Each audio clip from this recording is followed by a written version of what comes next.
What's up, everybody? Welcome to the Random Redshirt Podcast. I am Zach, one of your hosts, and hosting with me, as always, is Chris. How's it going, Chris? Hello, Zach. Hello, everyone around the world and interwebs. Again, thank you for listening to us. Always great to be here, Zach. Have you recovered? Have you recovered from your sleep, or did you get Uh, sleep? well, I have gotten some sleep. I had to go back to work the day after we got back from LA, but I'm still kind of recovering. You know, when we were both younger, we would have recovered much faster. It's like a day and a half and you're back, and it's like a week later, and I'm like, ugh. So I'd say like 98% recovered, but still a little bit more sleep to go. How about you? That's good. That's good. I am. I don't think I'm recovered yet. So I flew back, and then went back to work the same day, not same day, next day, but had a really busy week at work and working hard. And so, yeah, maybe I'll be able to recover this weekend. Be good. Well, what's left of the weekend, right? Right. Yeah, yeah. Well, for those of you who have never tuned into the podcast, we welcome you to the Random Redshirt Podcast. We are just two nerdy guys who like to talk about all things nerdy. We talk about Star Trek, Star Wars, everything in betweens, a little bit of pop culture sprinkled in.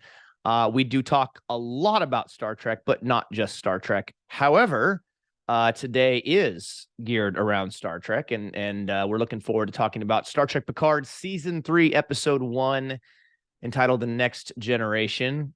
Very appropriate title given the specific episode. If you have not been to our social media pages, be sure to check us out on Instagram and Facebook. You can search for the Random Redshirt Podcast and we will pop up. You can also Google our podcast name and we'll pop up there as well. We also have a YouTube channel. If you are watching us on YouTube, you've probably figured that out, that we have a YouTube channel. If you are listening to us on any of your favorite podcast platforms, you can also go and check out the video version of this episode on YouTube as well. And that our YouTube channel is not super old, Chris. I think we've had it for less than a month Right. when we started Brand recording new. videos, right? Yeah, it's fairly new still. So be sure to go check it out on there. It's very fast growing, lots of great content on there. Not all of our episodes are on there. If you're watching this, most of our episodes were audio only and recorded and then uploaded to the podcast platform. So that's where you're going to find a majority of them. But from the point when we started recording with Tracy Coco, we started using video with her, and then we moved forward. And that's why you see, I think only right now, 12. This would be the 13th episode on YouTube. So Yeah, that's right. We're really glad we found the YouTube platform or found it. We knew it was there the I was whole going to say, time. did we find it? We find it. Yeah. Yeah. Yeah. But it's good. It's new for us, and we're improving along the way. So we're doing better and better. So at least Yeah. you can say we are completely authentic. So that's great. Yeah. Yes. Yeah. Yep. You're gonna hear everything. Yeah. We don't have a blooper reel yet, although maybe we should. That Yeah. blooper reel would be pretty long, especially with me. But anyways, so we have a lot of our episodes in the past. We've done a segment called Need to Know, which is typically where we start out and we give you guys some things. Those of you listening all over the interwebs, as Chris says, um, things that we feel like you need to know, right? Things that are out there in the nerddom, different, shows and movies coming out, or things we found, books we've read, whatever. And we haven't done that for a while. We've been really busy with some of these episodes and had a lot to pack into the time that we were given. But today on this episode, we're going to jump really quickly into some need to knows, a couple sad ones and some really cool ones. But let's go ahead and start that off. So, Chris, what's the first thing our audience needs to know as of Saturday, February 18th, 2023? This one snuck up on me, but it did. We were talking about this a few months ago, but Ant-Man and the Wasp: Quantumanium is now out in theaters. I have not seen it myself. I Yeah, I think do. it just came out yesterday, the Oh, okay. 17th. Yeah, Yeah. that's right. Just yesterday. I do like Ant-Man a lot. I think it's very funny. So if I get a chance to go in the theaters, I definitely want to do that. I have seen the trailers like a few times. So looks pretty exciting. Looks like there's going to be a lot of interaction between Scott Lang and his daughter. Yeah. So yeah, that's going to be there. When we both get a chance to see it, I think that'll be something we want to talk about. And Absolutely. Yeah, we'll have to do a review of the third Ant-Man movie. My kids and I both love the Ant-Man movies. We've seen both of them. They really want to go see it in the theater. So we plan to make a trip there and sometime in the near future to get that checked off the list. That'll be great. Excellent, excellent. Yeah. Now I know you love the next Need to Know. What's that? Yeah. So okay. So there's two trailers that have come out recently for movies that are on the horizon this year. First one, Guardians of the Galaxy Volume 3. We've known that's coming out for a while now. Disney announced that was going to be out this year. Last year they announced that, I think, or 2 years ago, whenever it was. So that trailer is out now. It looks great. Can't wait to see that. I think the first two Guardians movies were fantastic. So this is going to have some big shoes to fill to live up to those first two Guardians movies. But the other one, they released a trailer. I think it was during one of the NFL playoff games that they released the trailer, I think. And there was some serious doubt whether this movie was actually going to get released, because the guy that plays the new Flash in this movie, The Flash, got in a lot of legal trouble. And there was concern whether they were actually going to release it or not. Well, the reason why a lot of people, including us both, Chris, are excited about this is because Michael Keaton is reprising his role as Batman. And in this trailer, we get some absolutely amazing shots of Keaton back in the bat cowl. And it just makes me feel like a kid all over again watching the 89 Batman movie. You've watched the trailer, right, for it? Yeah, I've watched the trailer a few times. Did it give you goosebumps when you saw Keaton in the Batman cowl again? Absolutely. It was outstanding to Yep. see Keaton in the Batman cowl. And I don't care how the rest of the movie is. All I care about is seeing Keaton as Batman again. Well, I was hoping that, most of the movie is about Batman and not the Flash. So if they can do that, I'll be like, okay, that's good. Let's do that. I am hoping that the movie is as good as the trailer, so we'll see how that comes out. But yeah. We'll see. All right, Chris, what's the next thing our audience needs to know? Yeah, well, we did have some sad news. So people may not be familiar, but Gerald, and I might get his last name wrong, Freed, he passed away, and he's the composer for the music from the original series episodes, such as the Doomsday Machine and the famous Amok Time. So, every time we see those original series episodes, that music and that soundtrack are pretty prominent, and that's what we really remember. So, he definitely added some legacy to Star Trek. So, so that is, and we also had we definitely want to remember there was another passing away. We'll talk about that. So we had Annie Wersching pass away. For you and Isaac, that was sudden news. Yep. And she played the Borg Queen, like recently, in Picard season 2, I believe. Correct? Yep. So, it's very fitting that we address this on this episode because of her role in Picard, and I count my blessings because last year the Star Trek convention was her first ever convention, first ever Star Trek convention, I believe. And the last day she was there, I almost left the convention, but I decided before I left the convention area to go up to her table, talk with her. I got a photo that she signed for me from the show Timeless, which was on NBC. It was a time travel show where she played a bad guy. I worked for this organization called Rittenhouse.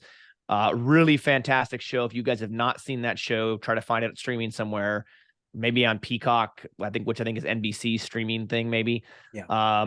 It's such a fantastic. It only got 2 seasons before they canceled it, but it was so good, and she was really good in that show. And she was a great Borg Queen and a super, super wonderful lady. Great to talk to. We talked for probably 10-15 minutes, mostly about Timeless because I love that show, and also some about Picard. So it's really, really sad that to hear her passing. Apparently she had been battling cancer and it wasn't very well known, and she leaves a very young family behind. So please keep her in your thoughts and prayers for sure. And the first episode of Picard season 3 is actually dedicated to her, as I saw in the end credits. Oh, it was? I missed that then. Yeah. Oh, well, that's great. I think that's awesome that they did that because she had a pretty big role in Picard for sure. I mean, you think about it, right? Other than Suzanne Thompson and other than Alice Krieg, those are the only 2 Borg Queens, I believe. Ones that, right. The only 2 ones other than Girardi, who becomes the Borg Queen in season 2. But she she was a part of a very small group of women who played Borg queens. Right. And she was fantastic. So yeah, we're definitely gonna miss her for sure. Very talented actress. Yeah. Okay, Chris, the final thing on our need to know, we're very excited to let you know that the next episode of the Random Redshirt podcast is going to be also about Star Trek Picard, but we are going to have back with us the iconic legend and Star Trek royalty, Doug Drexler, who was on with us before. I believe he was on with us in season 2 of our podcast. Yeah, I think so. Maybe I think it was season 2, maybe season 3. No, it would have been season 3 because we talked with him when we talked about Deep Space Nine. So our last season. So go check that episode out. But we're gonna get video this time with him, which is great.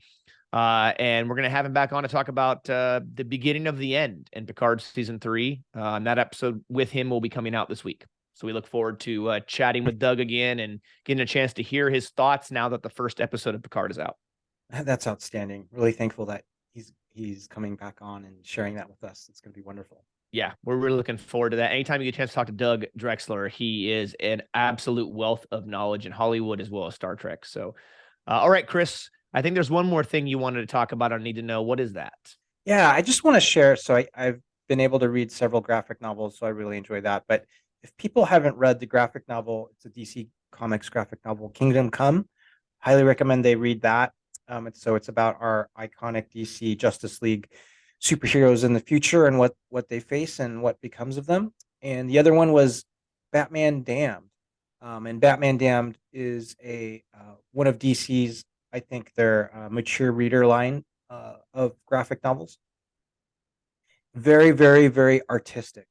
And so if people have not read it, I highly recommend it. It is unlike any other Batman graphic novel I've read before. So recommend those if people haven't seen it. Batman Damned isn't.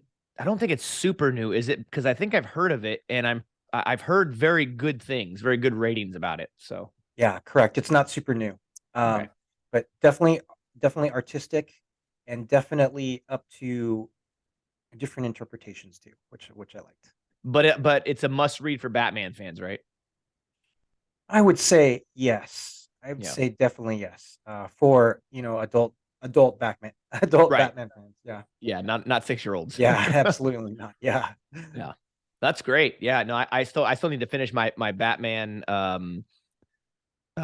Is it Batman Noel, right? Is that what Batman it's called? Noel. Yep. Batman Yeah. Noel. I still got to finish that. It's on my list of things to do, along with several other books I've got to read. Oh, I did pick up a book while we were in LA, Chris. It was it's part of the Legends or Classic series of books. It's been out for a long time.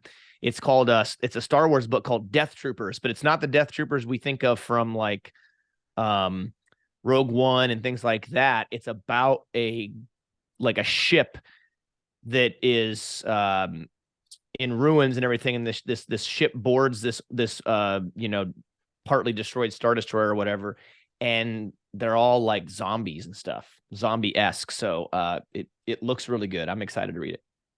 Yeah, that sounds really cool. That sounds like it. Just your description sounds like it would translate really great visually, like into either a streaming movie or a movie itself. Yeah, well, with the way Disney's going, they're going to make something out of everything in Star Wars. So indeed, yeah, they will. All right, well, let's jump in. I thought for those of you listening, if you hadn't had a chance to listen to our Picard season 1 and 2 reviews, you probably should go back and check those out as a primer if you have not watched Picard season 3 yet, to get yourself ready for season 3.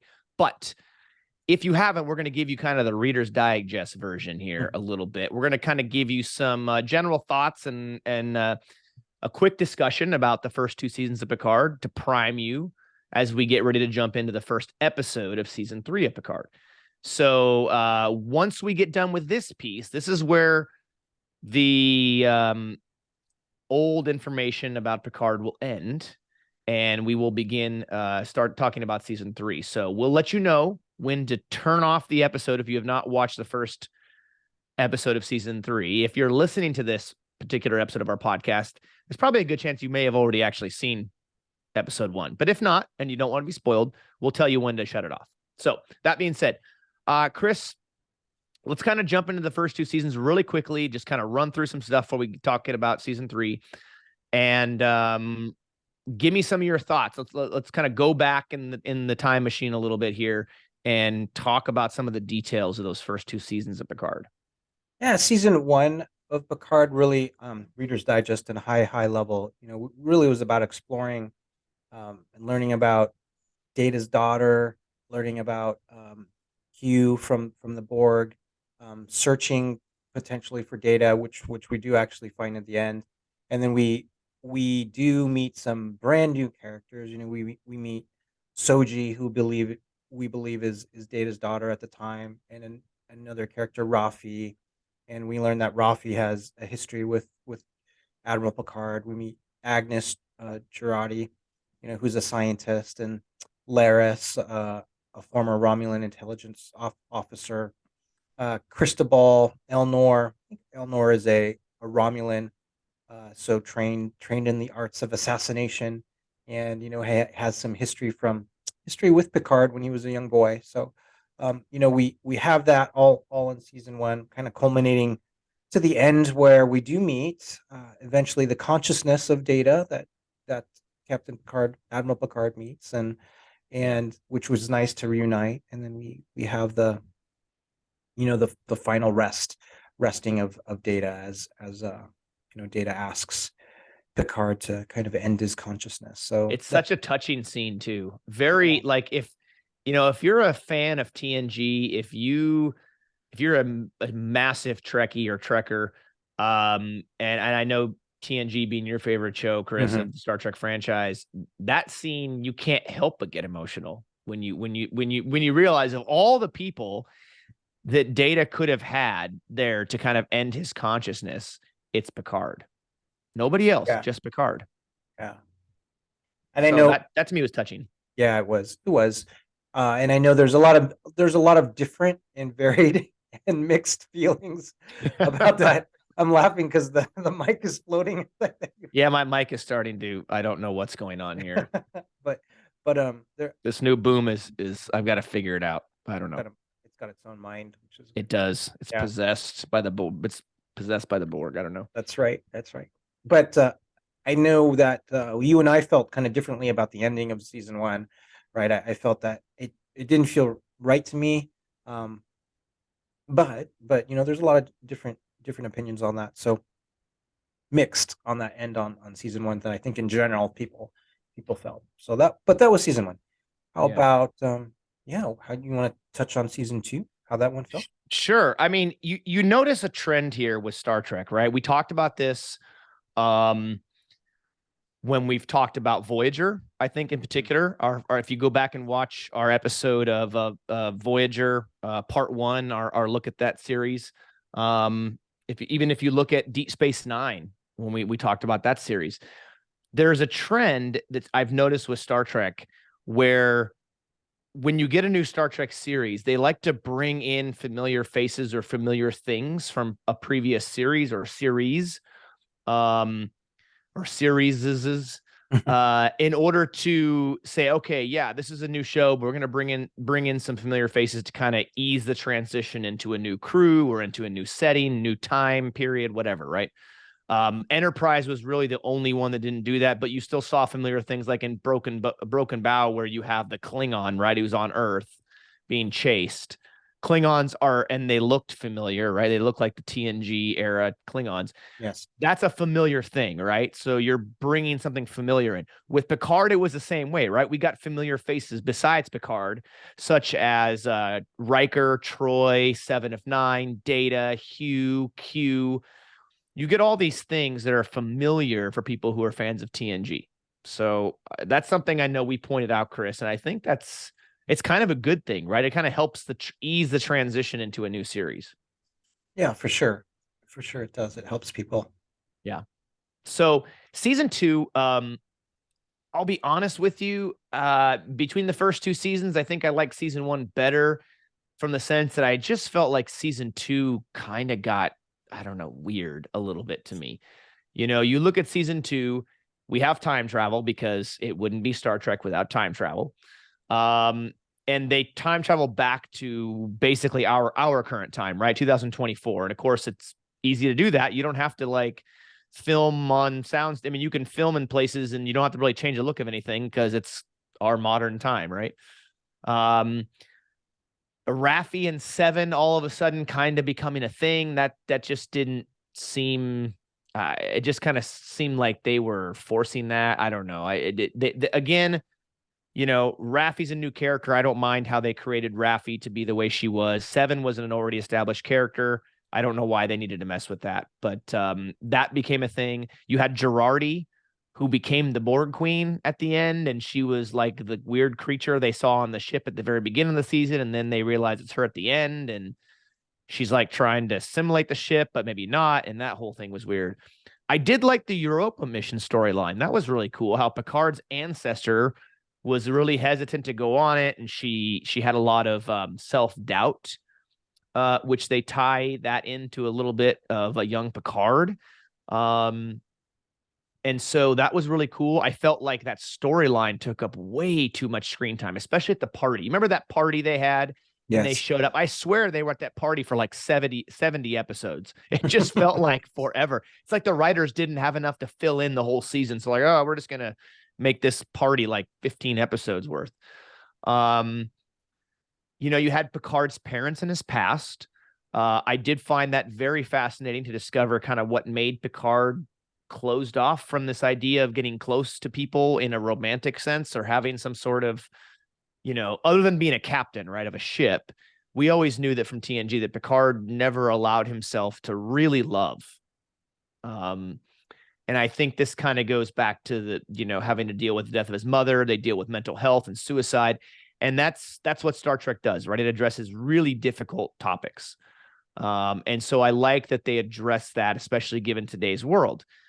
But the story arc itself, again, I felt like took up too much time. I feel like they could have made that like half an episode and it'd have been, more than enough as far as, filling in time.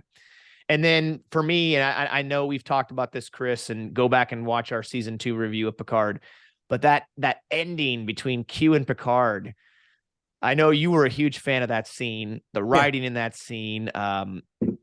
Share your thoughts again for those maybe who have not listened to that episode yet, but you should go do it. Tell me your thoughts about that scene, how it made you feel between Q and Picard. So I do think overall season 2 I liked more. Right, I like more season 2 than you liked season 2. In particular, because it was a very personal story about Picard and Picard's character and his inability to experience intimacy with other people. Yeah. And throughout season 2, I think it is because so Picard is very much a person that he wants to be, he's educated, of course, right? But he is a learner in the different arts and philosophy. But it is very much about him learning self-knowledge. But he learns that self-knowledge. The reason why he's learning that self-knowledge is because of Q.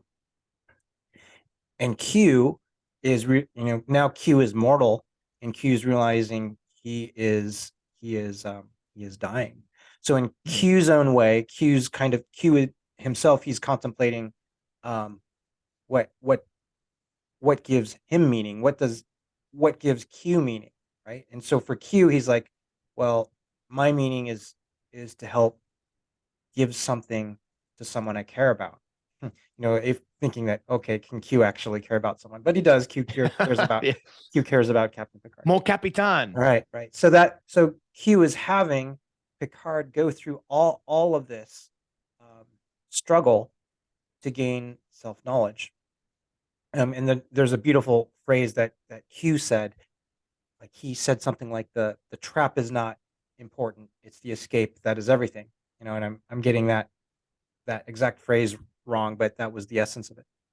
So that end moment where you have those two people, Picard and Q, and they had been adversaries for much of TNG and had this very, very antagonistic relationship. Certainly Q did with Picard.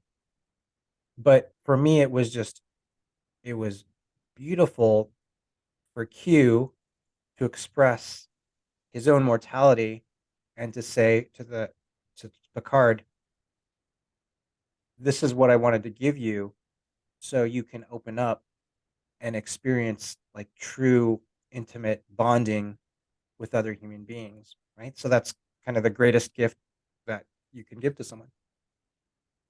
And Picard kind of accepting and acknowledging that. And then Picard giving Q, I love that he gives Q like the hug at the end, and Yeah. Picard, kind of showing true gratitude to Q. And that's which as far as that we've seen on screen with Q may have never like experienced that, right? True Yeah. gratitude from someone. So I thought that was very moving, something that I didn't expect, but kind of closed the loop for me on season 2, where that was all about like self-knowledge. and Mm. and so those are to wrap up my thoughts on This on is season why I 2. asked Chris. You guys hear why I asked Chris? Because he shares such great insight like this. And I'm talking about like, oh yeah, the Borg Queen was kind of weird, and too much storyline of this. This is what makes our podcast No, show so much no, fun. It's the yin and the yang, right, Chris? that's It's the it's awesome. yeah. I Okay. did, yeah. No, go ahead. But like I was trying to remember at the end of season 2, right? There's the battle. There's some battle with this that happened, and the Federation and the Borg kind of teamed up together to Yeah. battle something that was coming in. So that's where I felt a little bit lost. Like I know something's happening there, and with season 1 or episode 1 of season 3, um, I don't know. I don't know if they're going to explore what happened at the end, or if we're going to continue like what happened at the very end of season 2 or not. Did the end of season 2 give you a feeling a little bit of like an all good things? That scene at the end, with the Yeah, rupture and all the enterprises show up. It's not exactly yeah, the same, but you know what I mean? It kind of had that all good things feel because Q was there and being rejudged and all this stuff. I thought it was had got a little bit of that feel. yeah, yeah. I agree. Yeah. So okay.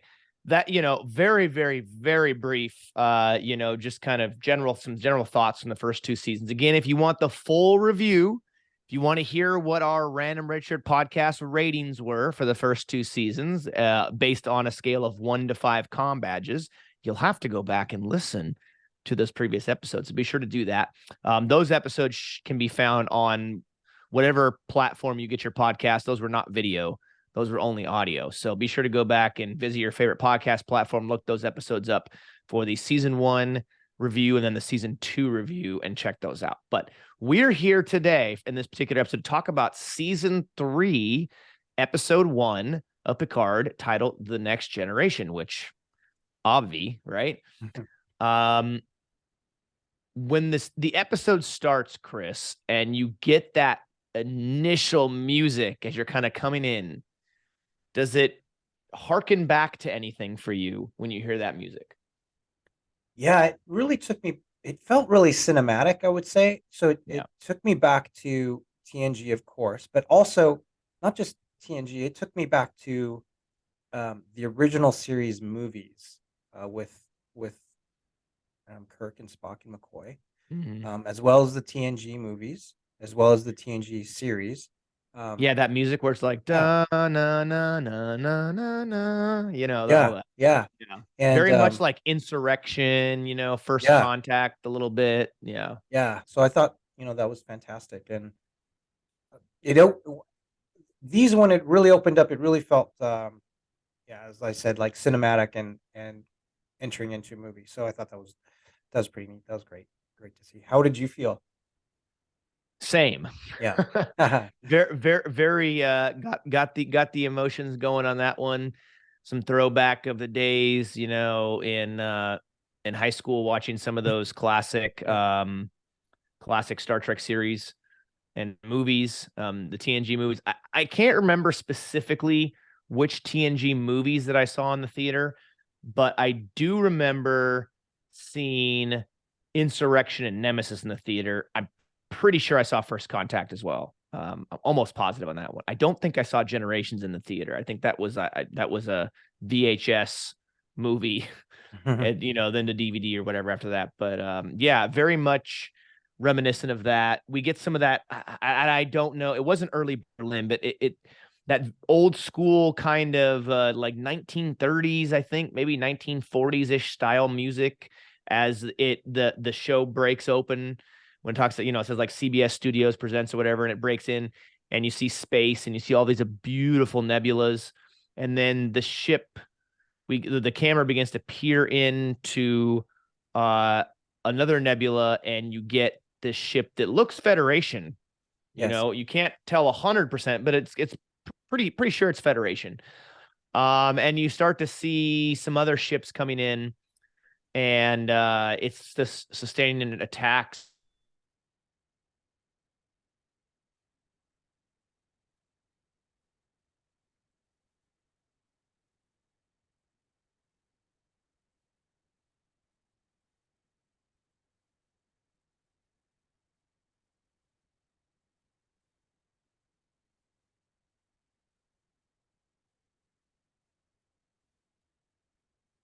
But yeah, we get Dr.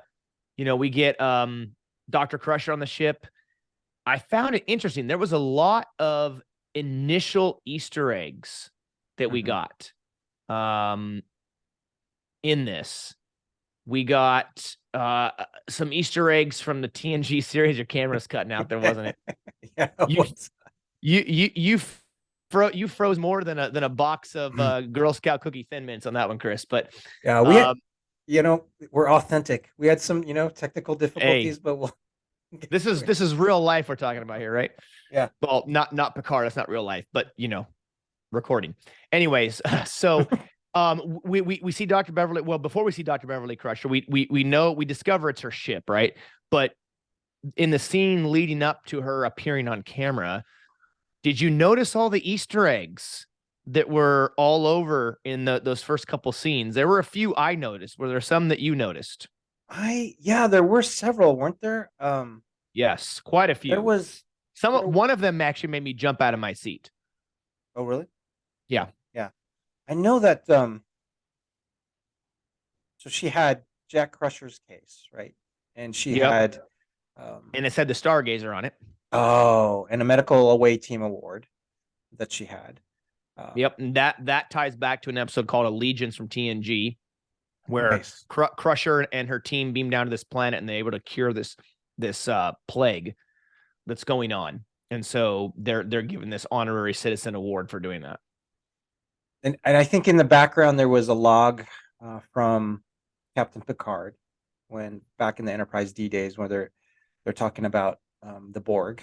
It's from Best of Both Worlds, I believe, part 1. Yeah. Yep. That's what made me jump out of my seat. Oh, that's awesome. I'm like, yes, they brought in Best of Both Worlds into this. That's fantastic. And the blue drink, I saw that blue drink and I was like, that looked like Romulan ale. Either that or it's blue Gatorade, but gotta be wrong. Well, I was thinking maybe Romulan ale or Andorian ale. Oh, that's right. But it would make sense to be Romulan ale because this particular area, we find out later, is on the edge of Federation space. We know Romulan ale is illegal in the Federation, although they talk about drinking it in Nemesis, and even in Star Trek 6, they drink Romulan ale too, right?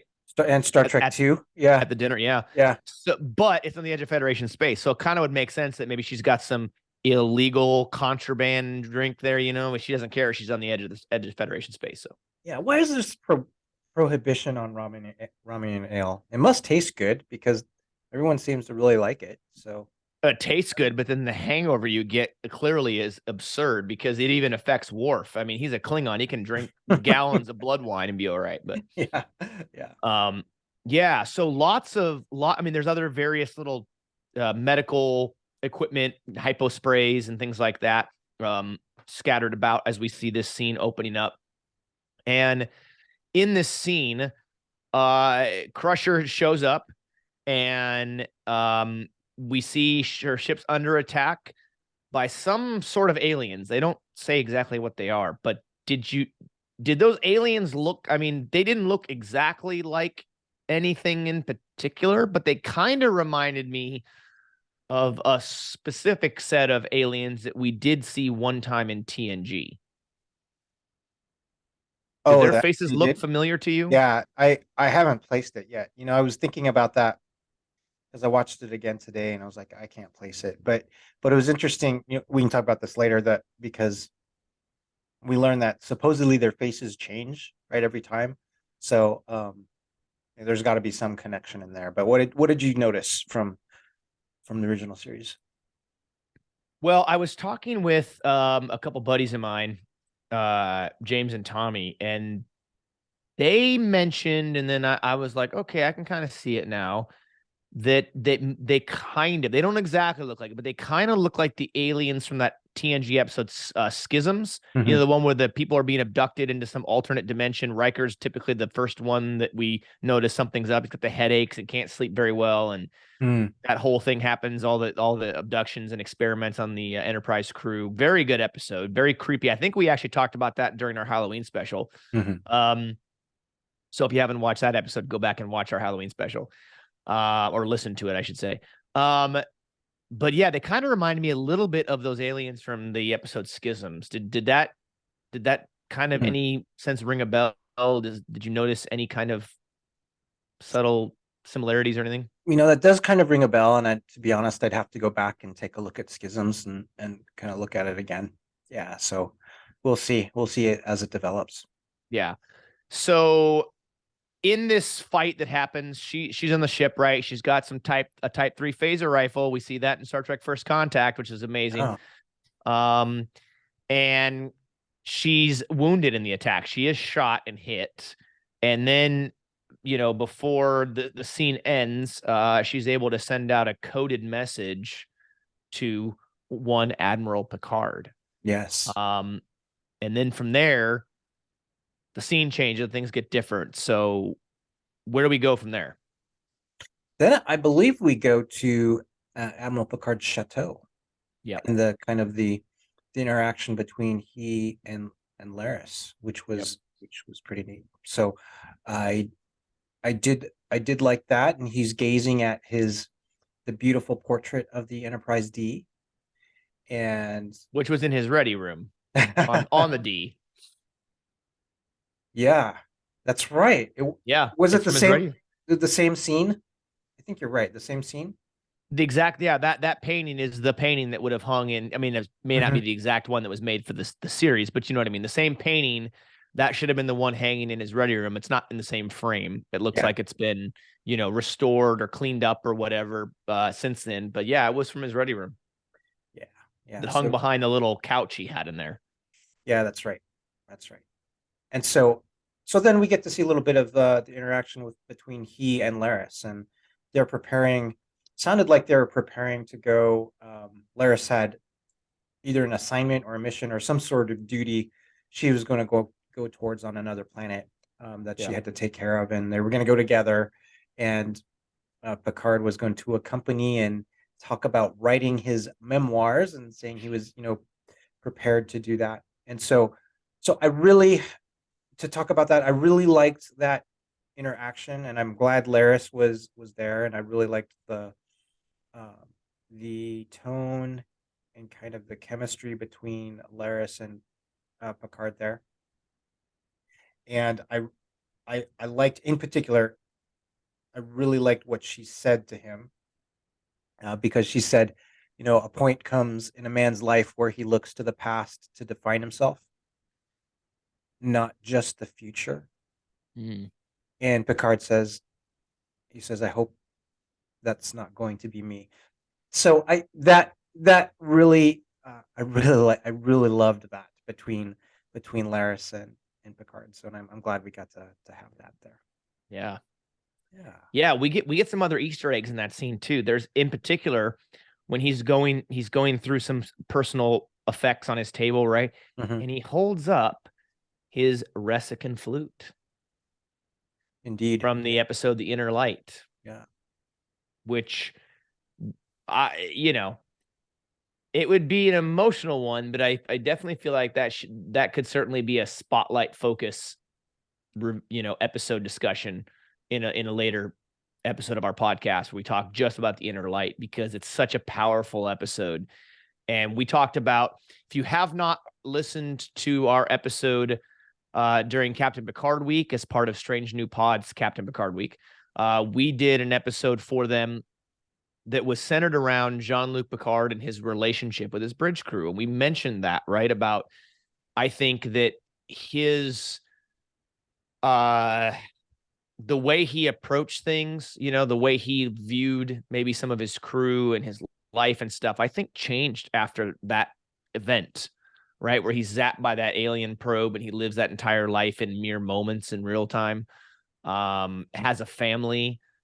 His view and his approach towards kids changed, I feel like. All that stuff changed. And so that's a powerful episode. But the Reskin flute was something that he brought in. And that was certainly something I was like, yeah, the Reskin flute's back. Yeah, it was really nice to see that and see that have so much meaning to him. So it was great. Yeah, for sure. Yeah. So we get that, right? And then he's going through his effects, and that whole scene happens. We shift away, we come back, and later we see Picard sitting at the desk. It's the evening time now, right? And all of a sudden he keeps hearing this chirping, which is a very familiar chirping sound. We all know, right? The communicator chirp. Yeah.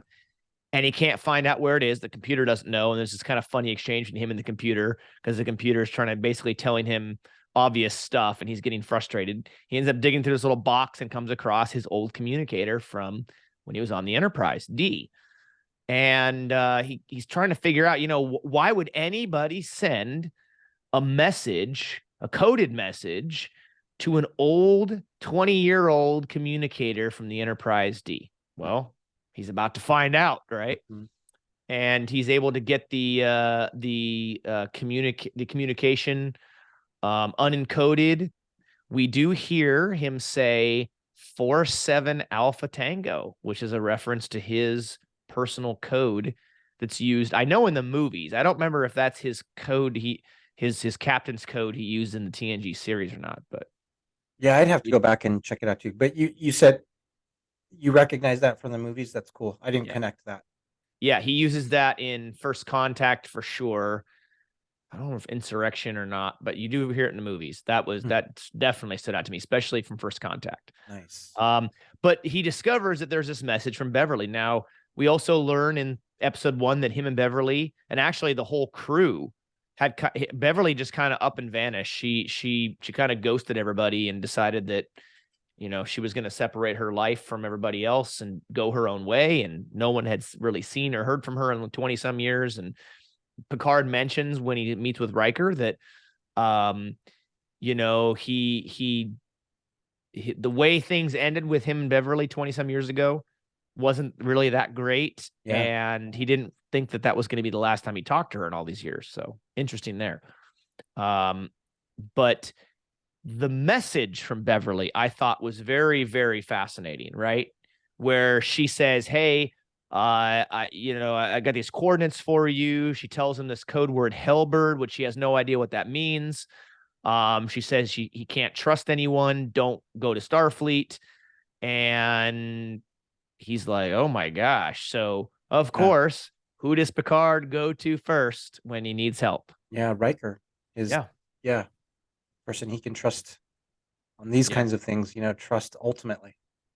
Yeah, and we talk about this as well on our episode with Strange New Pod, the relationship that the two of them build, right? I mean, they were together for a long time. They were together for a first officer as good as Riker was. He should have been a captain a lot earlier. But we mentioned about how he has loyalties to Picard.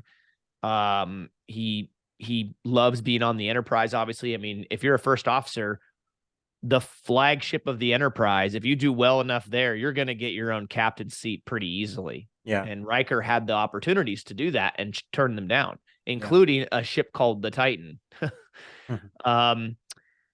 So yeah, very interesting. And so he goes to Riker And Riker tells him, what's out there? What is that? These coordinates? And Picard's like, I don't know. They don't mean anything to me. And then he asks him about this code name called Hellbird. And we learn, where's the tie back to Best of Both Worlds? We learn that Hellbird is the name of the computer virus that was on the Enterprise while Picard was Locutus. Yeah. And it changed all this different stuff to have a 3 at the end. And so they add that 3 and do all this magic stuff in their little computer pad. And all of a sudden now they have these new coordinates in some place called the Righton system, which I don't think is mentioned in other Star Trek. I think that's a new system that was created for this. I think so. Right. Yeah. That doesn't sound familiar, does it to you? No, I think it is brand new to me. Brand new to me anyway. So, but I think it was, but I think that was like a great way to set up not only the meeting between Riker and Picard, but for Dr. Crusher, to kind of send that. She must have known that when she said Hellbird, right? Because she must have known that Picard would not have known what that meant. And so, she probably would have known that he would have had to go to one of the crew, to Riker, to kind of figure that out. Yeah, they even after all those years, she had to have known him well enough to know he's going to go talk to Riker. He's going to talk to somebody that knows what that means, right? Or he's obviously smart enough. He's going to figure out a way to find out what that means. Yeah. So we learned that the Righton system is where potentially they think maybe that's where Beverly is, or that's where they need to go to figure out what this message is all about. But they need a ship, and that's where the scene shifts next to somebody else we know from the first 2 seasons, right? Rafi, that's right. Yeah. So Rafi's going off. She's on a I forget the name of the planet, but she's on this different planet. Yeah, something Prime, I think. Yeah, and she's searching for information. So she meets this secretive kind of person, Orion, and yeah, he's an Orion. He's an Orion. Interesting choice. Yeah. And so she's looking for information. We kind of learn later. At the beginning, we think she's kind of remiss and she's a drug addict again. We learn later that she's that's part of her, that she's deep undercover. But she's trying to figure out who may have stolen a very powerful weapon from the Daystrom Institute. So very, very powerful weapon that can cause a lot of damage. So that's kind of the setup there that Rafi has, and looks like she has a handler that we don't identify the handler yet, but Rafi's having some challenges because she is deep undercover, and she knows that there's a major weapon out there, and she's trying to save a lot of people. So I did like that with Rafi, and we learn the kind of the code word, or we learn a phrase called the Red Lady, and that is what Rafi is trying to discover, like what that really means. So yeah, does that. Yeah. And once we learn what the Red Lady means, it's very interesting what the Red Lady is, right? It's a statue of the former Enterprise captain, Rachel Garrett, the Enterprise C captain who we meet in yesterday's Enterprise. So already what I love about this is, so many people have told us about season 3 of Picard before anything came out, right? That it was going to be a love letter to TNG and to the fans of TNG and everything, which is most Star Trek fans. I don't know. I don't think I've ever met a Star Trek fan who's like, yeah, TNG sucks. I mean, TNG's kind of been the gold standard for Star Trek for a long time, right? But there's so many callbacks to the original TNG series that I love it. I love how much they're tying in the TNG series, and we get Rachel Garrett, captain of the Enterprise C in yesterday's Enterprise, which also brings Tasha back in. It's really interesting that's where she goes to this planet where this statue is. This statue, I went back and looked at a screen capture of this, Chris, and apparently this was a dedication ceremony of some kind for this statue that was being placed at this particular Federation location, some big, huge building or whatever. And we have to we'd be remiss if we didn't mention that there's this big event that's going on for the Federation called Frontier Day. Frontier Day or Frontier Celebration or something like that, right? Yeah. Frontier something. Yeah. Yeah. And it's all about celebrating what Riker mentions that the last what is it, 250 years Mhm. of exploration and all that stuff. And of course, by mentioning the last 250 years, that harkens back to 2150, 2151, which would happen to be the beginning of Star Trek Enterprise. So Oh, that's yeah. also cool Okay. that they're bringing that Yeah. time period in. They're sneaking that time period in, which they shouldn't. They should just bring Enterprise stuff in. But um, I really like that. I like that we get to see a statue of Captain Rachel Garrett. I mean, the only time we really hear about Rachel Garrett in the Enterprise C for the most part is that one episode. So that's some really deep tie-ins there, I think. Yeah, that's great. Um, Rachel Garrett makes that choice, right? So they're in that particular episode of Star Trek: The Next Generation, Rachel Garrett has to make that choice to go back to where they originated from, knowing that they're going into a battle where she is going to perish, Yeah. and she has to take her crew. So that's great that they're doing this dedication ceremony. I think it ties in like great thematically to some of the things that are in. I think that will be in this particular season. So yeah, Can absolutely. we just for 1 second, Chris, Yeah. talk about that? Because I found that really fascinating. And this, of course, does tie into Picard because it's part of TNG and everything. Imagine being in Captain Garrett's situation where you have to make the choice to take your crew into battle, knowing that knowing the what outcome has to happen in order for the timeline to be the way it's supposed to be, right? Knowing full well you're all going to die. Like, how do you make that decision instead of just saying, no, we're going to stay here and we're all going to stay here and be safe? Having to go back where you came from, knowing your fate. It's kind of similar to Pike, right?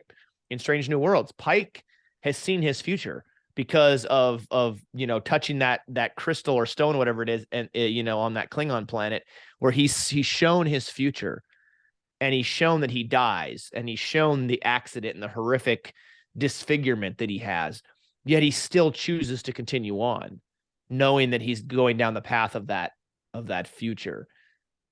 I mean, what would you do the same thing that Captain Rachel Garrett did in that situation, Chris? I don't know that that'd be a real. Ooh, I don't know if I could do that So you because it's not just you going to sacrifice yourself, right? You're talking about you're sacrificing your whole crew. You're making a decision for them that affects their lives. Yeah. And I don't remember in that particular episode if Captain Garrett was giving her crew a choice, or if they were doing it per her orders. It was her choice, right, to go back to that circumstance where she knew she was going to perish and had to do Yeah. that fight. But I think that's a great point that you bring up on like her choice to do that. And in this particular episode, what I liked about it was the idea of choice.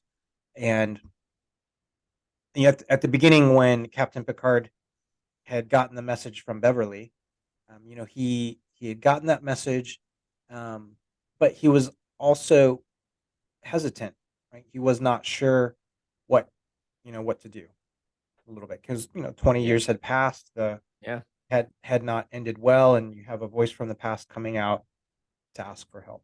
So he wasn't sure. But it was Laris who I really liked in this exchange, because Laris is acting as kind of his conscience and his counsel, and I Yeah. and I Voice of reason. voice the reason, and I really like the relationship that he and Laris has.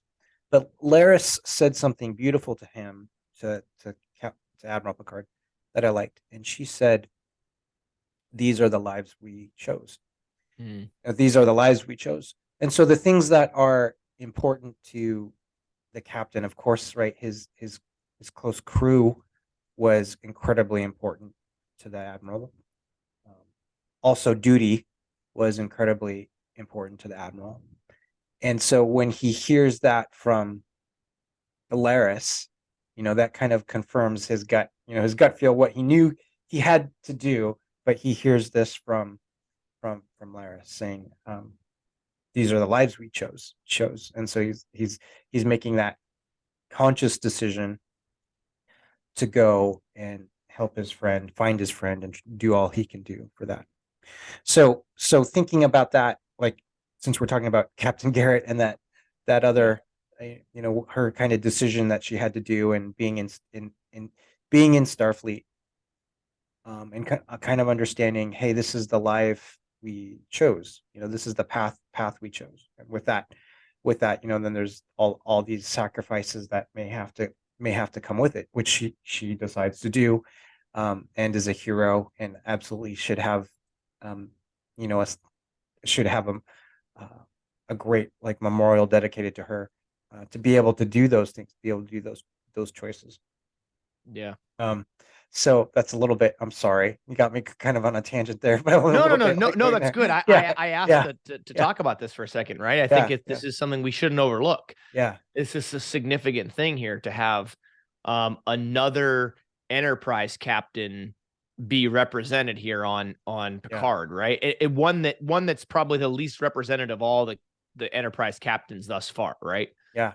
And so I thought that was cool. Unfortunately, the Red Lady, the statue of Captain Rachel Garrett, this statue dedication or whatever they call it on the screen, doesn't last long, because as soon as Raffi warps in, guess what? The whole building goes down, and then everything, it looks like it's destroyed. And then all of a sudden it comes out of the sky and drops, which is crazy. We discover that this building is leveled by some sort of weapon that I think was stolen, right? Yeah, this is the weapon, I thought, like Rafi says, from the Daystrom Institute, stolen from the Daystrom Institute. And there's something about quantum tunneling, right? So yeah, I remember that phrase. So probably that'd be tight. That makes sense. Yeah, that's what happened. What was that? The planet that happened on, was that? I wasn't sure where. I thought it was Earth at first, but maybe it wasn't Earth. I don't know. It didn't say, did it? I don't think it was. But I mean, I guess it could have been. Yeah. I don't know where it was, though. For those of you listening, if you do know, hit us up. Let us know. Was it on Earth or not? Because it doesn't say. Maybe we're just supposed to assume it was Earth. But I was watching to see if there was any signs of where that was, and I didn't see it. So it's very possible it was on Earth, though. Yeah. But if it was on Earth, you would have thought Raffi would have said something like, "Okay, take me to Earth," or whatever ship, and then it would have taken off. It would have been more, I feel like, direct. But she just didn't say. She just said, "Take me here," or whatever it was that she mentioned. So that was very interesting. We get that scene. Then we cut. Yeah. And we see Picard and Riker in at the space dock, right? And they're flying up in their shuttle up to the ship that they're gonna get on. And they've kind of come up with this little ruse that they're going to use, right, to try to get the captain to alter course to go to rendezvous with these coordinates that they've gotten from Dr. Crusher. And we get the first glimpse of this brand new vessel, the USS Titan, which is a new class of vessel, I believe, called a Neo-Constitution class. And I'll be curious. We'll have to get some more info from Doug when we talk to him on the next episode of this podcast. Talking about Picard season 3 and get his take on the Neo Constitution. A little bit different. It had a little bit of an ambassador class look to it. But you could also see a lot of remnants of the original Constitution and the refit Constitution from the original series and the original series movies. So did the Titan give you any kind of feelings when you see it on screen for the first time? It sure did. It sure did remind me of the refit Constitution class from the movies. And then particularly when they're going out of space dock. Yeah. And the music that's playing in the background very, very much like reminded me of the original movies and the refit Enterprise. And I did like the look of the the Neo Constitution. So it was neat. Very different than the Galaxy class, right? So I mean, which was surprising. I mean, it really looked like a Constitution class, and yeah, I thought, oh wow, looked like it could be like an older ship than it was just by the design. But Yeah, and I, we'll I get enjoyed it. Yeah. we'll get to the lighting in in the bridge in a Oh little yeah. bit. Um, but yeah, so they come on board the Titan. They're greeted by the first officer, Annika, Mhm. also known as Seven of Nine, but Yeah. the captain wants her to go by her real human name. And then we meet they go to dinner with an individual named Captain Shaw, who's the captain of this ship. And we meet Captain Shaw and discover he's a giant prick. Like Yeah. he's something. Did he remind you of any other characters we've met in Star Trek in the past? Like, I mean, we've met a lot of varied captains and admirals with a variety of different types of persona. Did he come across or remind you of anybody in particular? Captain Shaw was a very unpleasant individual indeed. Yeah. Yeah, it's a Right. nicer Very, way of putting than what I said, but very, yes. very, very, very unpleasant. So I would say, you know, Captain Jellicoe, but it's not fair to compare for me. It's not fair to compare Captain Jellicoe to Captain Shaw because Jellicoe was strict. He had a different like style, but Yeah. he was not a jerk. No, You know, I like think Jellicoe was fair. yeah. He Um, was very cold, mhm, but of course he did. This also didn't have the relationships with the crew like Picard yeah, did. But I thought he was a lot more fair. yeah. I mean, Captain Shaw is just yeah, he's just You can say it, Chris. Go yeah, ahead. You can say it's fine. he's being Yeah, a personal like jerk yeah, to the other people. So we'll see how he develops, right? I don't yeah. know. Yeah, Gonna be very interesting to see how he develops. yeah. Yeah. So they meet him over dinner. He doesn't care if he even points out that Picard is a former or retired admiral. He's not, so he's already downplaying any level of significance that Picard's status within Mhm. Starfleet of the Federation holds. He's like, yeah, but you're a retired admiral. You're not really an admiral anymore because you're retired. Which Captain Shaw does have a point. Yeah. If he's a retired admiral, he's no longer active. He's not an actual admiral anymore. He should still get the due respect, but he's not an actual admiral that can give him orders or anything. And then Riker, he's like, I know all about you, Riker. Like, yeah, you're the same rank as me, so like, yeah, you're kind of wild. You're kind of, loosey goosey and all that. Yeah. But that whole dinner felt awkward as heck, and not awkward like the scene was done bad, but like awkward because of the way they interacted. And Picard and Riker are trying to convince him to take the ship to this Righton system, and he's like, "Yeah, no, we're good." And so they go to the quarters, which are basically bunk beds. Yeah, that was funny. That was pretty funny. Like that's the Riker, best. This is the best we can do for it's you. the best they can do. Like even Riker was like, I haven't slept like this since my academy days or Yeah. whatever. It's kind of funny. But of course, Picard's older, so he gets the bottom bunk. But they're in there, and then all of a sudden they're asked to meet Annika or Seven in this observation room where she pretty much tells them she's going to disobey Shaw's orders, and they go out under the bridge, and she alters course, and they go to the Righton system. Or And she already had. or Right? yeah, that's Yeah, right. she You're already right. had. Yeah. That's right. Yeah. Yeah. She'd already altered course. That's right. Yeah. So she was basically telling them that we're going to go here. You're going to have about 4 minutes, to get a shuttle. And that's it. That's that. And we find that the captain's not too happy about all that. He wakes up and finds out they're in some nebula, and he can't believe it. He goes to the bridge and then realizes what she's done, and pretty much says her career's over. And this is where Riker and Picard steal the shuttle. They go out, they're floating around. I love the scene with Picard and Riker I don't know what you thought of this, Chris, but they're in the shuttle, right? And Riker looks around and goes, what a view, whatever, it reminds you of why we come out here, why we came out, something like that. I know I'm butchering the lines, but you know what I mean? Like that was a cool scene where it's like, yeah, this is a reminder of why they did what they did. And Admiral Picard asks him, he looks over and says, "Are you enjoying this?" And he says something like, "No, of course not." Like, Yeah. I do like that.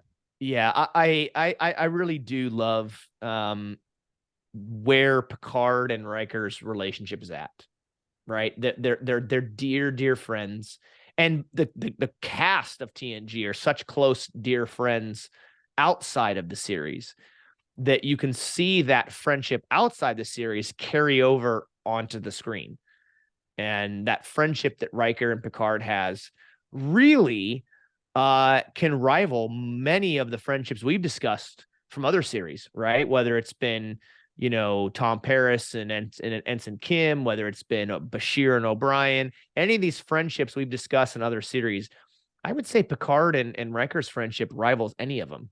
Mm-hmm. So, yeah, I really enjoyed that, and seeing that their friendship continued to evolve and become so close. Yeah. This later on in their lives like this. So they get to the ship, they dock, and they find a young guy still alive on board. We discover that this is Beverly Crusher's son. So the question is this Picard's son also? Like, they didn't leave on good terms. We don't know what those terms were, what happened. Is this a long lost son of Picard, like Kirk had with David in Star Trek 3, I think it was, right? Yeah. And then they find Beverly, but Beverly has gotten into the stasis pod. We find that she's been helped in the stasis pod. They know she's injured, and they're trying to figure out, what's going on, trying to figure out the situation, and that's kind of where the episode ends. Yeah. The end credit music. Okay, tell me, Chris, because I remember I mentioned this to you, I think, before you watched the episode.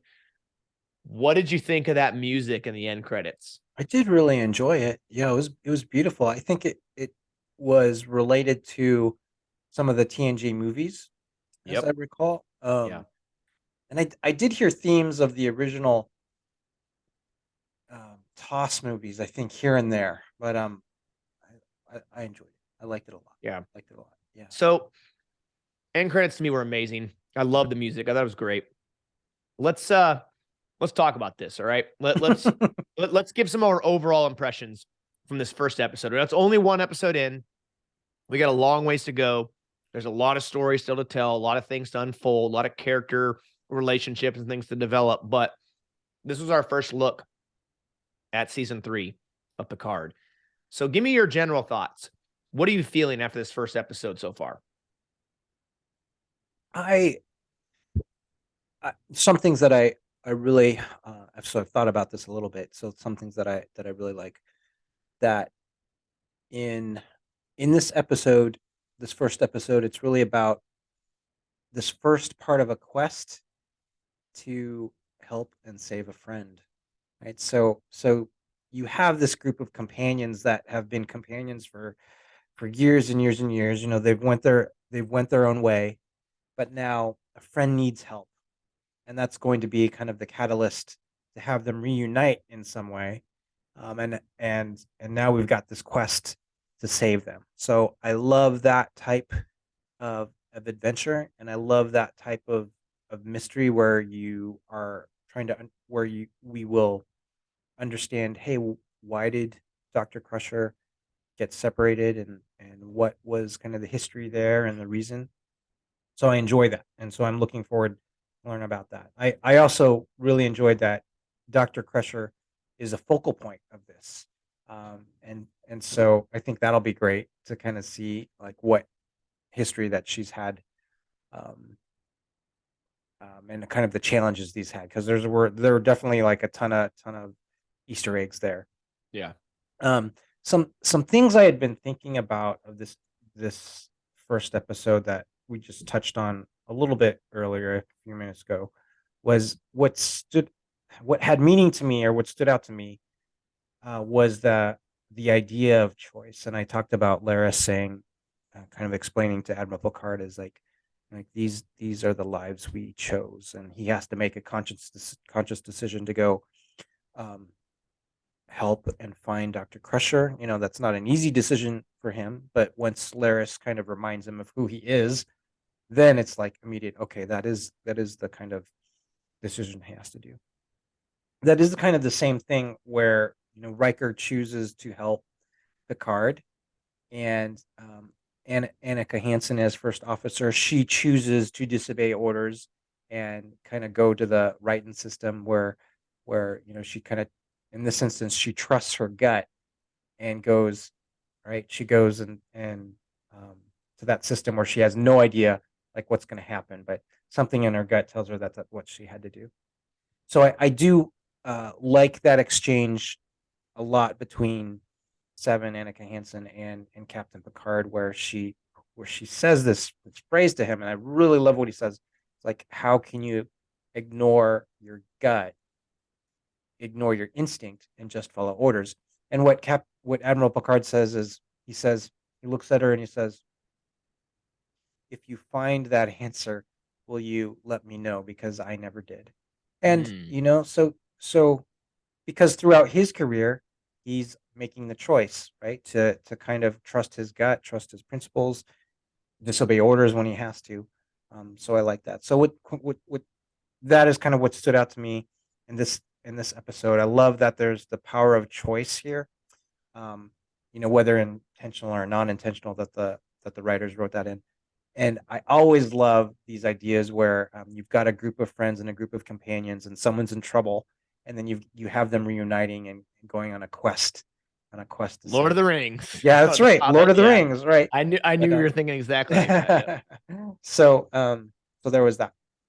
I am glad that Seven of Nine, Annika Hansen, is in Starfleet. I think that's great, and I think she even mentions that it was Admiral Janeway and Admiral Picard that encouraged her to get into Starfleet. So I thought that was fantastic. I think that is definitely a yes, where she needs to be. I was a little confused about like, hey, how is she all of a sudden first officer? But maybe there was something that happened at the end of season 2, right, where she got like a field commission in Starfleet.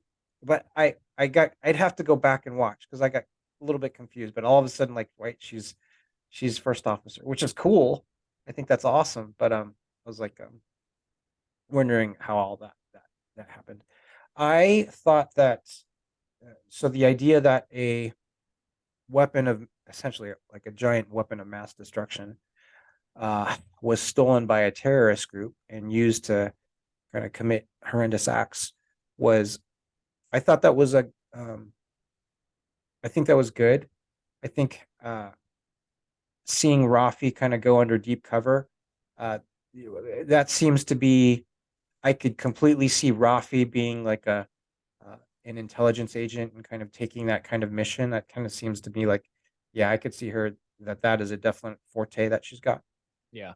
And I did like it was really short, just a few minutes, but I did like that they acknowledged her challenges, right? So Mm. because Rafi's a recovering addict, Yep. and Rafi's saying she's saying to her handler, you have no idea how hard this is, and the handler obviously does because the handler like shows all this background on Rafi, knows that she's a recovering addict, and the handler says something like, "We're at war, and you are a warrior," and so Rafi kind of takes that, and I thought, yeah, this is a really really challenging time, but the handler obviously knows that they are not asking Rafi to do something that is easy by any means. So they know that this is an incredibly difficult thing for Rafi. I am definitely looking forward to seeing the other members of the crew. Definitely looking forward to seeing Worf that we saw in the trailers, and either however the incarnation of Data is going to be. We know he's somehow in either either Data. I don't think it's Lore. Well, and no, but in one of the promo images that they released, they labeled all the characters, and under where Brent Spiner was, they labeled him Lore. Oh, okay. So Okay. I'm not sure what that means because I saw an image of him looking like Data slash Lore, but he had a Starfleet uniform on. So Yeah. I'm not sure. It's going to be really interesting how they bring him in, right? Because they brought Brent Spiner in besides playing the consciousness of Data, right? They brought Yeah. him in to play an ancestor of Dr. Soong. Yeah. So how are they bringing him? Like, how are they going to intertwine him in as this character? It'd be interesting to see what happens with that. It would be interesting. I liked there was a phrase that Riker said where Picard was asked saying something like, "Oh well, I'm sorry, I'm taking you away from your family for a bit," and Riker said something like, "Yeah, well, I think they're okay with me being away, or Yeah. they could use some time away from me." So I thought that was cute, like Yeah. So, I thought that was good. So yeah, but I was, I said this before, but I was particularly affected by the beginning of the episode where Lara says to Picard, right? A point comes in a man's life where he looks to the past to define himself, not just his future. And then he says, "I hope that's not going to be me." And I Mhm. think that has a lot of, can have a lot of meaning to uh, a lot of us. So I'm really optimistic in seeing how this season goes. I also feel that you don't necessarily have had to have seen season one or season two. This kind of felt stand alone to me, Yeah. That's what I except mentioned. right, Yeah. yeah. I mean, Laris, you kind of it's helpful to have that background of Laris, um, and it's great that Laris and Admiral Picard are together, right? They've got a relationship, so that's why season one and season two, okay, you can get that background with Laris, but I didn't feel like you had to see them. I didn't feel like you had to have season one or season two in your back pocket. Yeah. And honestly, you could probably get by not seeing season 1 and 2 and not really need to know all the stuff with Raffi. You could probably get by, say, okay, well, there's this character, right? She's part of Starfleet Intel. She's posing as a drug addict. Yeah, But you could probably get away with just seeing her as she is in this first episode and not having to know all the backstory, right? I yeah, think that's seven. It was seven, I think a little bit more because you have to kind of figure out, well, how did she get into Starfleet, right? Because at the end of Voyager, they go home. You don't really know what happens with her. But the earlier seasons of Picard, where she's one of these rangers, right? Where she's out running around like a cowboy, cowgirl, shooting stuff up and doing things. I feel like you do kind of have to know a little bit about where she's coming from. yeah, But you are right with some of those characters. Like I mean, they did talk about how like season 1 and 2 are kind of its own thing, and season 3 is going to be kind of its own standalone thing. But they do provide some continuity in there to kind of bring season 1 and 2 into it. Because right, yeah. there's no Girardi so far in this. I don't know that I don't think we're gonna see Girardi. Maybe we will, maybe we won't. Um uh Cristobal, I think was that his name, right? In the past, yeah, he's in the Yeah, past. yeah, he's in the past, so he's already dead because he was living in the past. Elnor, he's not around, at least not yet. We haven't seen Yeah, Hugh. A lot of these characters that they brought back for season 1 and or season 2 of Picard did not show up in the first episode. Maybe some of them will later in the season, but so far none of those storylines are present in this particular season. right, right. But again, it's only the first episode, so there's still you know, plenty of time to go. But I yeah.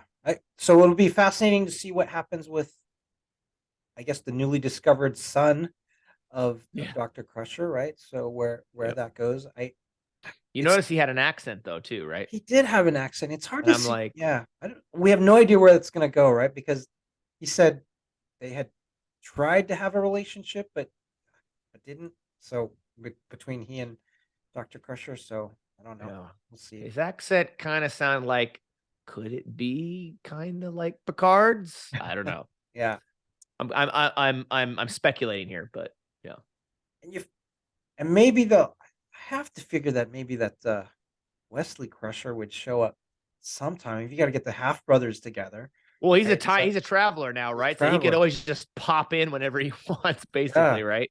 yeah. Pop in So looking like Will Wheaton from the Ready Room and everything. yeah. So overall, I'm letting this kind of episode kind of roll around in my brain and kind of develop and see how it feels. I'm really optimistic. Uh, I really like it so far. So we'll Nice. see. It'll be good. It'll be good. What? How about your overall feelings?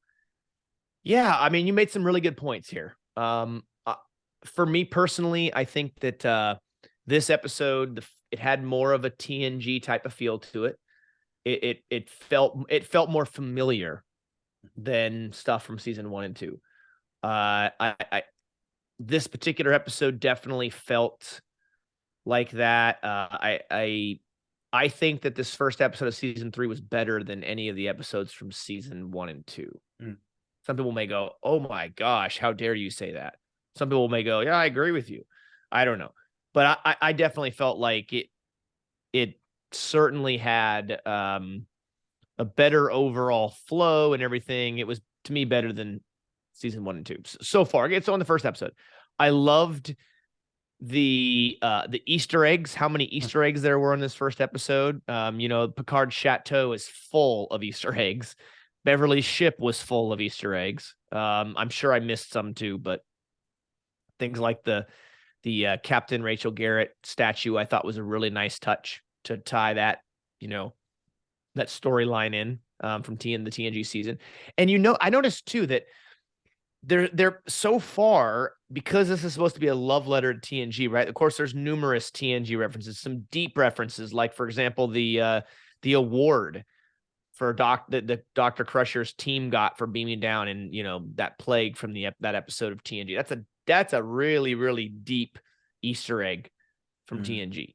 And you see it first. The only reason I even could read it was because I paused the screen to see what it actually said. After like the second time I went through the episode. So I'm sure I missed some, but there were a lot of those, which is great. I'm surprised you didn't mention about the lighting and the look of the bridge and the flooring. I mean, Oh, okay. did Yeah, you want let's to talk mention? about that. Yeah, talk Yeah. about your feelings about that, Chris, because I know you shared a couple of things with me offline that I thought were pretty funny. And how is there so much gloss on the bridges on these new ships? It's so dark. There's so much gloss. There's so much neon. So many places to have like fingerprints. Like I don't get it. I don't. I think Discovery started this. Yeah. Yeah. I'm just thinking. You walk into that bridge and it feels like I mean there's there so I don't want it to sound negative because it's beautiful it's a beautiful aesthetic too, but Yeah. I compare it to the other bridges of the other from our past Star Trek Yeah. series. Classic Trek series. Yeah, classic Trek series. I feel like, all right, I'm walking into this cavern or this cave of glossiness and neon. And that's, I'm like, oh wow. And so I just don't see how they can I wouldn't want my car to have all, gloss inside when I'm driving. I just wouldn't be able to see. So so and even it was every ship. It was Rafi's ship. It was the Titan. It was the shuttle that Yeah. Riker and Picard were in. Everything's dark. Yeah. Okay. Um. That So yeah. if for those of you out there who have seen the movie, the animated kids movie Despicable Me, and you have the three little girls, right? And the littlest girl, I think her name's is it Agnes or something like that. Mhm. And she has that little she wins that unicorn thing at the thing, and she's like, it's so fluffy. I Yeah. just want to walk in there and be like, it's so glossy. Yeah. Yeah. Oh, that's how it feels. Yeah. I mean, the Titan Bridge is like so. I know it's going to be different. Of course, it's going to be different, but it's so different from the Enterprise D bridge. So different Yeah. from the Voyager bridge. I mean, they do not it is not that dark. Yeah. bridges. So, And they said DS9 was super dark. Yeah. Well, I beg to differ. But you're right, Chris. It's absolutely true. Yeah, everything's shiny and glossy. Could you could you imagine keeping the fingerprints off all that stuff unless their yeah. surfaces are like, anti-fingerprint or something, which maybe they would be 300 years from now. But I mean, you or almost 400, but yeah. you think you think you want gloss, but when you have all that gloss and you're trying to be an actual operator of a system, I don't think you want all that gloss. How many crates of Windex do they got to carry to clean all that, by the way? Is what I want to know. A lot of it. But yeah, no, very, very glossy and shiny and a lot darker than we're used to. Gene Roddenberry, I mentioned hearing in some interviews with some people who worked on the sets. Gene Roddenberry liked this idea of the lighting and it being bright and a certain aesthetic feel, right? The aesthetic feel that you have in modern Trek is much different than the classic Trek series for sure. I already mentioned this, but I loved that we continue to see the close relationship of Picard and Riker. Mm-hmm. I really, their relationship really is heartwarming every time you see it on screen. It's great to see Beverly back again. Mm-hmm. She's the first, other than Riker and Troy, Data, Lore, all these other B4, all these characters, right? She's the first of the rest of the crew we hadn't seen yet, right? So it's great to see her back in. The enemy ships. Notice I'm talking about superficial stuff, and I'm not talking about quotes and deep philosophical things here. I told you guys this is how we operate. No, but the enemy ships that you saw at the beginning and then right at the end, where the young guy is like, oh, you let him right to us, and that big huge ship appears out of the nebula. It kind of had a little bit of a like scimitar from Nemesis feel to it, the way it was designed. Didn't you think so? Yeah. Wow. Agree. It also, like, for those of you out there who are Babylon 5 fans, it had a little bit of like a Vorlon ship look to it as well, as far as the design of it. Thought it was a really cool looking ship. The art and graphics on board the Titan I thought were beautiful. I'm pretty sure the Akutas worked on season 3 of Picard. And if that's the case, you can certainly see their handiwork all over the Titan. When we talk with Doug Drexler, we can confirm that. And then, kind of get an idea as to some of the stuff that he helped with on Picard. So for me, moving forward, I'm really looking forward to seeing Worf again. Even though he's all gonna be all grayed out and everything, I want to see how they turn him into a pacifist, because we mentioned this on our episode of Strange New Pod when we were talking about the relationship with Worf and Picard. I'm struggling to figure out how that's going to work. I hope it's a good story. I don't know that Michael Dorn would have signed on if it wasn't, but I hope it's a good story to talk about why he is the way he is now. Because honestly, like, we've always known Worf a certain way. Doesn't mean people can't change, but you're going to have to really sell me on it to believe that Worf's now a pacifist after all the things he's big about Klingon rituals and this, that, and the other. And but maybe Jadzia's death had an effect on him, and he decided, with the Dominion War and everything he went through, he decided he didn't want any part of that anymore. So I could buy that. And obviously this potentially Lore, I guess I'm curious to see how that works out with how they bring Lore back in, because they never killed Lore off in the TNG series, right? I don't think they did it. He was disassembled for sure. Yeah, but I don't think they actually, quote unquote killed him. Like, right, the ship blew up or something like that. So I'm going to be curious if it is indeed Lore. I'm going to be curious how that wraps in, and if he's Lore, why he has a Starfleet uniform on in a couple of the promo images. So that's going to be fascinating too. What was I'm sorry. What was Go ahead. What was the character from Nemesis? Was talking about Shinzon, the clone of Picard? No. Data's not. It wasn't Lore. It wasn't Data, but it was the other. Oh, B4. B4. Yeah, where Data transfers what we think is his memories or something. Basically, he's supposed to be making a copy of himself into B4, but then they don't think it takes because Lore doesn't have the advanced network in his brain or whatever that Data had. Mm-hmm. He's like an earlier model version, has a And we hard don't time accepting. and we don't think it's before. We don't think it's before. Or that will I be. mean, Yeah. maybe that Yeah. would make sense, right? Maybe B4 has evolved, and all of a sudden now he's got. But then again, it would the overlap of Data's consciousness dying. How would that play out? Because a B4 has that stuff in him, but now he's, I don't know, more alert. I don't know. It's it's gonna be a lot of explaining to do when it comes to the role that Brent Spiner is playing on this season of Picard. I'm looking forward to that. Yeah. Yeah, so lots of stuff still to answer for us. Obviously, it's only the first episode.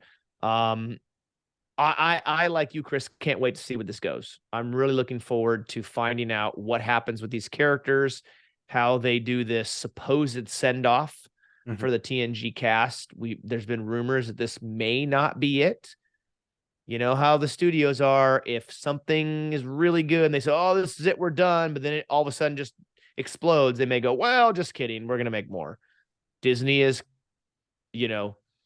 Disney loves to do that. Oh, we're doing a limited series of Obi-Wan. Oh, limited series of this. Oh, just kidding, we're doing more. Like, okay, well, I guess you guys should have just said, "Hey, this is the first number of episodes," and leave it there until you figure out what to do. But yeah, I'm really looking forward to seeing what happens with the rest of this season. If the rest of this season is anything close to as good as the first episode, I think we're going to be in for a real treat. And I know when we talk to Doug, he's probably going to say the same thing, that hold on to your britches because season 3 is going to be amazing. Yeah, I'm looking forward to it as well, for sure. Yeah. So for those of you listening and or watching on YouTube, we thank you for tuning in to this episode of the Random Red Shirt podcast. I'm sure if you are listening or watching this episode of our podcast, it probably means you're a fan of Star Trek Picard, and you too are also looking forward to what happens next. And we're looking forward to seeing what our thoughts, or hearing what our thoughts were on this first episode. So Chris, when the season of Picard wraps up, or the show wraps up, however they want to, phrase it, I look forward to coming back to this and revisiting it down the road when the whole season's complete and we get a chance to go back and look at the whole season and talk about our thoughts and see where this road takes us. As do I. It's gonna be great. It's gonna be a great journey. We're gonna kind of see this unfold week by week. I know offline we'll be talking about the different episodes as they come out. So it's gonna be terrific. Yeah, we're looking forward to it. And we're looking forward to talking to Doug here in a couple of days, and that episode with him will be out very soon, this coming week on the Random Red Shirt podcast. So be sure to stay tuned for that. Subscribe on our YouTube channel if you want to watch episodes moving forward, and hit that little alert bell for notifications so that you can be up to date as soon as our episodes post. And then if you listen to us on podcast platforms, be sure to follow us or subscribe to get the notifications when our latest episode and content is out. Also, tomorrow, as the time of this recording, February 19th, the special Shuttle Pod Show live episode is going to be coming out, it sounds like, on their platforms. And yours truly, Zach and Chris from the Random Red Shirt podcast, are on that. So we will be sure to post a link as soon as it comes out to our social media platforms so you can take a look at that. And we got to be a part of that. It was pretty special going up there and being a part of that episode. Yeah, it was terrific. A wonderful experience, and just the graciousness of Mark, Erica, Connor, and Dominic to have us was wonderful. And we just really, really thank them. Yeah, it was special. We had an opportunity to represent, the audience and the fans, to be able to ask them some questions and be a part of their episode. So it's pretty fantastic. I look forward to watching that too tomorrow when it comes out. So that being said, again, thank you so much for listening all over the interwebs and all over the globe, as Chris says. We do very much appreciate it. Again, be sure to go to our social media pages. Follow us there for the latest and greatest content from the Random Red Shirt podcast. We look forward to talking with you and interacting with you through there very soon. And Chris, I'm looking forward to talking to Doug pretty soon. It'll be awesome. Yeah, it's going to be great talking with Doug. Looking forward to having him back on. So take care, everybody. And we'll catch you next time right here on the Random Red Shirt podcast.